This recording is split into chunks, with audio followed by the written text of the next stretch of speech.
चतुराई और धोखा, क्या ये दोनों एक ही चीज हैं? चलिए परम नाम के एक नाई की कहानी में इसका पता लगाते हैं।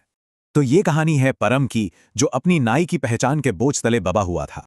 ज्ञान तो उसके पास पंडितों वाला था, पर इज्जत जरा भी नहीं। और बस यहीं से उसका इरादा पक्का हो गया। उसे लगता था कि उसकी असलियत और सपनों के बीच बस एक नाम का ही तो फासला है।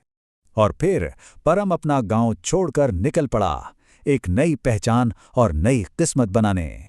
उसका प्लान सिंपल था। पहला कदम, एक नया नाम, पंडित परम शर्मा, और एक बिल्कुल नई पहचान। अब इस नई पहचान को असली दिखाने के लिए परम ने झूठ का एक पूरा जाल बुनना शुरू कर दिया। और तभी उसके पास एक डरा हुआ आदमी आया। उसे लगा कि उसने देवी लक्ष्मी को नाराज कर दिया है।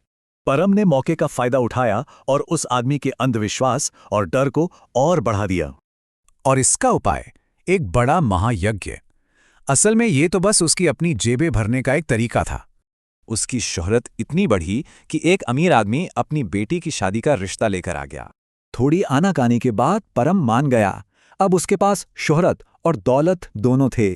अब परम ने एक नया काम शुरू किया, ज्योतिष का, और इससे वो और भी ज्यादा मशहूर हो गया। सब कुछ बढ़िया चल रहा था, पर तभी उसकी सफलता पर खतरा मंडराया। भीड़ में एक जाना पहचाना चेहरा था। अरे, ये तो उसके गांव का आदमी था। उसने परम को पहचान लिया और उसका राज खुलने वाला था। परम ने फुर्ती दिखाई।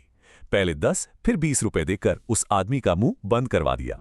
बाहर का खतरा तो टल गया, लेकिन असली मुसीबत तो घर के अंदर ही इंतजार कर रही थी। परम एकदम चौंक गया और अपनी पत्नी से पूछा कि उसे ये सच कैसे मालूम हुआ।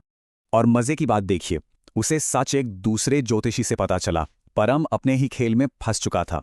पहले तो परम ने उसे धमकाया, पर फिर फौरन पासा पलटा और झूठे प्यार से उसे अपनी तरफ कर लिया। अब परम ने अपनी चतुराई का आखिरी दांव खेला। उसने एक मंत्र का इस्तेमाल कर पूरा खेल ही पलट दिया। जब उसकी पत्नी उसके पैर दबा रही थी, वो मन ही मन अपना वही नकली मंत्र पढ़ रहा था। और इस तरह अपने ही झूठ से उसने अपनी पत्नी को भी काबू में कर लिया।